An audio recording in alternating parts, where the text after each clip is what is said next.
ಕೈ ಮುಗ್ಬೇಕು. ನನ್ನ ಹೆಸರು ರಂಜಿತ್ ಶಿರಿಯಾರ್.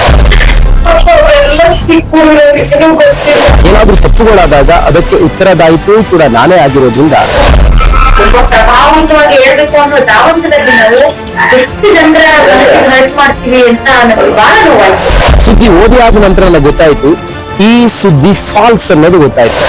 ಸಾರಿ, ನನ್ಗೆ ನನ್ನ ಜೀವನೇ ಹಾಳಾಗೋಗುತ್ತೆ. ಈ ವಿಡಿಯೋ ಮೂಲಕ ಅವತ್ತು ನನ್ನ ಸಂಸ್ಥೆ ಕೊಟ್ಟಂತ ಆ ಸುದ್ದಿ ಫಾಲ್ಸ್ ಅಂತ ಹೇಳಿ ಗೊತ್ತಾದ ನಂತರ ಅದಕ್ಕೊಂದು ಕ್ಲಾರಿಟಿಯನ್ನು ಕೊಡೋದಕ್ಕೆ ನಾನು ಬಂದಿದ್ದೇನೆ.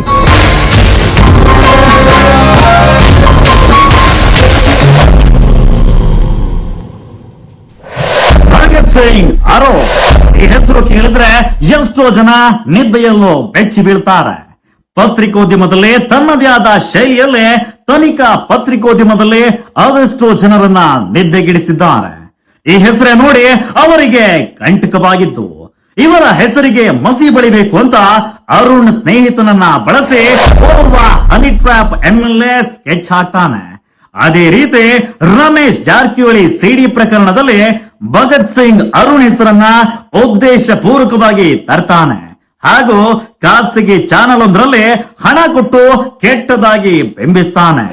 ಇಲ್ಲೇ ಶುರುವಾಗಿತ್ತು ತನಿಖಾ ಪತ್ರಿಕೋದ್ಯಮದಲ್ಲಿ ತನ್ನದೇ ಕೋಟೆ ಕಟ್ಟಿಕೊಂಡಿದ್ದ ಭಗತ್ ಸಿಂಗ್ ಅರೋ ಈ ಅವಮಾನ ತಾಳಲಾರದೆ ಶ್ರೀ ಮಂಜುನಾಥನ ಮೇಲೆ ಪ್ರಮಾಣ ಮಾಡ್ತಾನೆ. ತನ್ನ ವಿರುದ್ಧ ಷಡ್ಯಂತ್ರ ಮಾಡಿದ ಆ ಹನಿ ಟ್ರ್ಯಾಪ್ MLA ಮುಖವಾಡ ಕಳಕ್ತಾನೆ, ಜೈಲಿಗೆ ಕಳುಹಿಸ್ತಾನೆ. ಲೋಕ ಕಲ್ಯಾಣಕ್ಕಾಗಿ ಹರಿಹರ ಸೃಷ್ಟಿಸಿದ ಅಯ್ಯಪ್ಪನಂತೆ ಹುಟ್ಟಿ ಆ ಕ್ಷೇತ್ರದ ಜನರಿಗೆ ಮೈಷಿ ಇದ್ದ ಆ ಹನಿ ಟ್ರ್ಯಾಪ್ MLA ಹುಟ್ಟಡಗಿಸ್ತಾನೆ. ಭಗತ್ ಸಿಂಗ್ ಅರುಣ್ ವಿರುದ್ಧ ಸುಳ್ಳು ಸುದ್ದಿ ಮಾಡಿದ ಸುದ್ದಿ ವಾಹಿನಿಯ ನಿರೂಪಕಿಯರು ಬಂದು ಕ್ಷಮೆ ಕೇಳ್ತಾರೆ. ಇದು ನಿಮ್ ತಂದೆ ತಾಯಿ ಅಥವಾ ನಿಮ್ಮ ವೈಫ್ ಬಗ್ಗೆ ಯೋಚನೆ ಮಾಡ್ತೀರಿ. ನನಗೋಗಿ ತುಂಬಾ ದೊಡ್ಡ ನಿಮ್ಮ ಇದಂದ್ರು ತುಂಬಾ ನನ್ ಹೆಂಗೆ ಅಂತಂದ್ರೆ ಬಹಳ ಜನ ಗಟ್ಟಿ ಇದಾರೆ ನಮ್ ಚಾನಲ್ ನಲ್ಲಿ ಆಗಿ ಬೇರೆ ಚಾನಲ್ ಬಂದ್ರೆ ಬಡ್ಲಿ ಬಿಡು ಏನಾಗುತ್ತೆ ಎಲ್ಲರೂ ಮಾಡದೇ ಇದು ಇದೇನ್ ದೊಡ್ಡ ಮಹಾ ಕೋರ್ಟ್ಗೆ ಹೋಗೋಣ ಕೇಸ್ಗಳು ಹಾಕೊಳ್ಳೋಣ ಜೀವನ ಮಾಡೋಣ ಅಂತ. ಬಟ್ ನಾನ್ ಹಂಗಲ್ಲ. ಅವ್ರ ಹಂಗಂತೆ ಹಿಂಗಂತೆ ಹಿಂಗ್ ಮಾಡ್ತಾರಂತೆ, ಅದ್ರಲ್ಲಿ ಕ್ಯಾಮ್ರಾ ಇರುತ್ತಂತೆ ಇದ್ರಲ್ಲಿ ಕ್ಯಾಮ್ರಾ ಇರುತ್ತಂತೆ, ಹಂಗ್ ಮಾಡ್ತಾರಂತೆ ಹಿಂಗ್ ಮಾಡ್ತಾರೆ ಅಂತ. ನಂಗೆ ಅನ್ಸಿದ್ದು ಅವರು ಮನುಷ್ಯರೇ ಅಲ್ವಾ, ಯಾಕಂದ್ರೆ ಅವರು ನೊಂದಿದಾರಲ್ವಾ. ಮಾಡ್ಲಿ ಬಿಡು, ದೇವ್ರು ಇವಾಗ್ಲೂ ನನ್ಗೆ ಒಳ್ಳೇದ್ ಮಾಡೋದಿತ್ತಂದ್ರೆ ಒಳ್ಳೇದ್ ಮಾಡ್ಲಿ, ಕೆಟ್ಟದ್ ಮಾಡೋದಿತ್ತಂದ್ರೆ ಕೆಟ್ಟದ್ ಮಾಡಂಗಿದ್ರೆ ಮೇಡಮ್. ಇಲ್ಲ, ನಾನ್ ಹಂಗೆ ಅನ್ಕೊಂಡೆ ಕೆಟ್ಟದಂತ ಬಿಡು ಯಾರು ಹೇಳಾದ್ರೆ ಸತ್ತೇ ಬಿಡೋಣ ಅಂತ. ಯಾಕೆಂದ್ರೆ ನನಗೆ ಕೆಟ್ಟದ್ ಮಾಡಂಗಿದ್ರೆ ಮೇಡಮ್ 5 ನಿಮಿಷದ ಕೆಲಸ ಯಾಕೆ ನನಗಾಗಿದ್ ನೋವಿಗೆ ನಾನು 5 ನಿಮಿಷ ನೀವು ಆ ನೋವು ಆ ಕಷ್ಟ ಏನು ಅಂತ ನಿಮ್ಗೆ ಗೊತ್ತಾಗಿದೆ. ಅಂಡ್ ಗುಡ್ ಥಿಂಗ್ ಈಸ್ ಬಾಯಿ ಬಂದು ಮಾತಾಡ್ಬಿಡ್ತೀವಲ್ಲ, ಅವ್ರಗಳಿಗೆ ಎಷ್ಟು ನೋವಾಗ್ತಿರ್ಬೋದು. ಚಂದ ಮಾಡಿ ಹೇಳ್ಬೇಕು ಇನ್ನೂ ತುಂಬಾ ಪ್ರಭಾವಿತವಾಗಿ ಹೇಳ್ಬೇಕು ಅನ್ನೋ ಧಾವಂತದಲ್ಲಿ ನಾವು ಎಷ್ಟು ಜನರ ಹರ್ಟ್ ಮಾಡ್ತೀವಿ ಅಂತ ನನಗೆ ಬಹಳ ನೋವಾಯ್ತು. ಕೈ ಬೇಡ್ಕೊತೀನಿ. ಇಲ್ಲ ಬಿಡಿ ಮೇಡಮ್, ಈಗ ರಂಜಿತ್ ಏನ್ ಮಾಡ್ಲಿ ಅವರೆಲ್ಲ ಚಿಕ್ಕ ಹುಡುಗರು ಏನು ಗೊತ್ತಿಲ್ಲ. ಆಯ್ತು, ಅವನು ಬಿಡಿಸ್ತೀನಿ ನೋಡಿ ನಿಮ್ ಮನ್ಸ್ಕಾಗುತ್ತೇನೋ ಅಂತ. ಪ್ಲೀಸ್ ನನ್ ಬಾರಿ ನನ್ಗೆ ನನ್ ಜೀವನೇ ಹಾಳಾಗೋಗುತ್ತೆ. ನಾನ್ ನೋಡಿ ನೀವು ಬದುಕಿದೀರ ಯಾಕಂದ್ರೆ ನಿಮ್ಗೆ ಎದುರಿಸೋ ಶಕ್ತಿ ಇದೆ. ನನ್ಗೆ ಎದುರಿಸೋ ಶಕ್ತಿನೂ ಇಲ್ಲ. ನಾವೇ ಇಲ್ಲ ನಿಮ್ ಬಗ್ಗೆ ವಿಚಾರಿಸೋದವ್ರು ಹೇಳಿದ್ದಾರೆ ವೆರಿ ಗುಡ್ ಮ್ಯಾನ್, ಬಟ್ ತಿರುಗಿ ಬಿದ್ದ ಅಂತಂದ್ರೆ ಸರ್ವನಾಶ ಮಾಡ್ಬಿಡ್ತಾರೆ ಅಂತ ಎಲ್ಲರೂ ಅದನ್ನೇ ಹೇಳಿದ್ರು ನನ್ಗೆ. ನಮಸ್ಕಾರ ಸ್ನೇಹಿತರೆ, ನನ್ನ ಹೆಸರು ರಂಜಿತ್ ಶಿರಿಯಾರ್.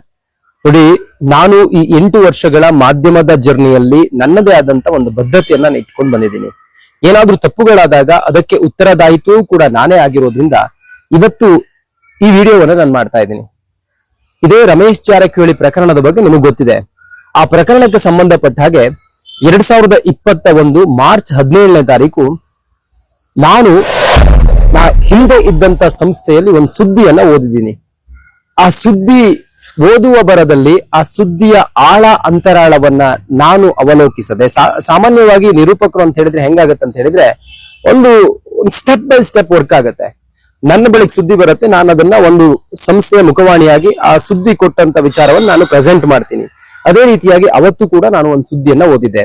ಅದು ಇನ್ನೊಂದು ಸಂಸ್ಥೆಯಲ್ಲಿ ಕೆಲಸ ಮಾಡ್ತಾ ಇದ್ದಂತ ಪತ್ರಕರ್ತರಾಗಿರುವ ಭಗತ್ ಸಿಂಗ್ ಅರುಣ್ ಅವರ ವಿಚಾರವಾಗಿ ಆಡಿರುವಂತ ಒಂದು ಸುದ್ದಿ. ಆದ್ರೆ ಆ ಸುದ್ದಿ ಪೂರ್ವಪರವನ್ನ ನಮ್ಮ ಸಂಸ್ಥೆ, ನಾನು ಮಾಡ್ತಿರುವಂತ ಸಂಸ್ಥೆ ಕೊಟ್ಟಂತ ಸುದ್ದಿಯನ್ನ ನಾನು ಓದಿದ್ದೀನಿ. ಆದ್ರೆ ಪೂರ್ವಪರವನ್ನ ನಾನು ಅವಲೋಕಿಸಲಿಲ್ಲ.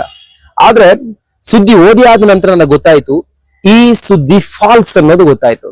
ಅದಾದ ನಂತರ ನಾನು ಅವರಿಗೆ ಹಿಂಗಾಗಿದೆ ಅನ್ನೋದನ್ನ ತಿಳಿಸ್ಬೇಕು ಅನ್ನೋದನ್ನ ಹಲವು ಬಾರಿ ಪ್ರಯತ್ನ ಪಟ್ಟಿದ್ದೆ. ಆದ್ರೆ ಈಗ ಈ ವಿಡಿಯೋ ಮೂಲಕ ಅವರ ಮನೆಯವರಿಗೆ, ಅವರ ಕುಟುಂಬಸ್ಥರಿಗೆ ಮತ್ತೆ ಅವರಿಗಾಗಿರುವಂತಹ ನೋವು ಏನು ಅಂತೇಳಿ ಅರ್ಥ ಮಾಡಿಕೊಂಡು ನನ್ನಿಂದಾಗಿರುವಂತ ಈ ಅಚಾತುರ್ಯ, ಆ ಸಮಯದ ಸೀಮಿತವಾಗಿದ್ದಂತ ಸಮಯದಲ್ಲಿ ನಾನು ಆಡಿರುವಂತ ಮಾತಿಗೆ ನಾನು ಜವಾಬ್ದಾರನಾಗಿ ಅವತ್ತು ನನ್ನ ಸಂಸ್ಥೆ ಕೊಟ್ಟಂತ ಆ ಸುದ್ದಿ ಫಾಲ್ಸ್ ಅಂತ ಹೇಳಿ ಗೊತ್ತಾದ ನಂತರ ಅದಕ್ಕೊಂದು ಕ್ಲಾರಿಟಿಯನ್ನ ಕೊಡೋದಕ್ಕೆ ನಾನು ಬಂದಿದ್ದೇನೆ. ಅದ್ರ ಜೊತೆಗೆ ನೋಡಿ, ಒಂದು ಮಾಧ್ಯಮವಾಗಿ ಮತ್ತೊಂದು ಮಾಧ್ಯಮದಲ್ಲಿ ಕೆಲಸ ಮಾಡ್ತಾ ಇರುವಂತ ಒಬ್ಬ ಪತ್ರಕರ್ತನನ್ನ ತೇಜೋವಧೆ ಮಾಡೋದು ಅಥವಾ ಅವರ ಏಳಿಗೆಯನ್ನ ಸಹಿಸಲಾಗದೆಯೋ ಏನೋ ಕಾರಣದಿಂದ ಹಂಗ ಮಾಡಿದ್ದಾರೆ ಅನ್ನುವಂತಹ ಗೂಢಾರ್ಥ ಅಥವಾ ಒಂದಿಷ್ಟು ಸೂಕ್ಷ್ಮತೆಯನ್ನ ನಾನು ಅರ್ಥ ಮಾಡ್ಕೊಂಡು ಹಂಗಾಗಬಾರ್ದು ಅನ್ನೋ ಕಾರಣಕ್ಕೋಸ್ಕರ ನನ್ನ ಸ್ನೇಹಿತ ಭಗತ್ ಸಿಂಗ್ ಅರುಣ್ ಅವರಿಗೆ ಯಾವುದೇ ಇದರಿಂದ ಡ್ಯಾಮೇಜ್ ಆಗ್ಬಾರ್ದು ಅನ್ನೋ ಕಾರಣಕ್ಕೋಸ್ಕರ ನಾನೇ ಆ ಸುದ್ದಿಯನ್ನ ಓದಿರೋದ್ರಿಂದಾಗಿ ನಾನಿವತ್ತು ಆ ಮಾತಿಗೆ ಜವಾಬ್ದಾರನಾಗಿ ಅಲ್ಲಿ ಕೆಲವು ಫಾಲ್ಸ್ ಸುದ್ದಿಗಳು ಬಂದಿರೋದ್ರಿಂದ ಅದರ ಒಂದು ಸ್ಪಷ್ಟತೆಯನ್ನ ನಿಮ್ಮ ಮುಂದೆ ನಾನು ನಿಮ್ಗೆ ತಲುಪಿಸ್ತಾ ಇದ್ದೀನಿ. ಆ ಮೂಲಕ ನಾವು ನಿರೂಪಕರು ಸುದ್ದಿಯನ್ನ ಓದುವ ಬರದಲ್ಲಿ ಈ ರೀತಿಯ ಸುದ್ದಿಗಳು ಬಂದಾಗ ನಾವು ಸ್ವಲ್ಪ ಪೂರ್ವಪರವನ್ನ ಯೋಚನೆ ಮಾಡಿ ಅಥವಾ ಅದರ ಸೂಕ್ಷ್ಮತೆಯನ್ನ ತಿಳಿದುಕೊಂಡು ಮಾತಾಡಬೇಕು. ಈ ರೀತಿ ಯಾರನ್ನು ತೇಜೋವಧೆ ಮಾಡುವಂತ ಕೆಲಸಗಳಾಗಬಾರ್ದು ಅನ್ನೋದು ನನ್ನ ಈ ಒಂದು ಸ್ಪಷ್ಟನೆಯ ಉದ್ದೇಶ ಆಗಿದೆ. ನಮಸ್ಕಾರ. Thank you.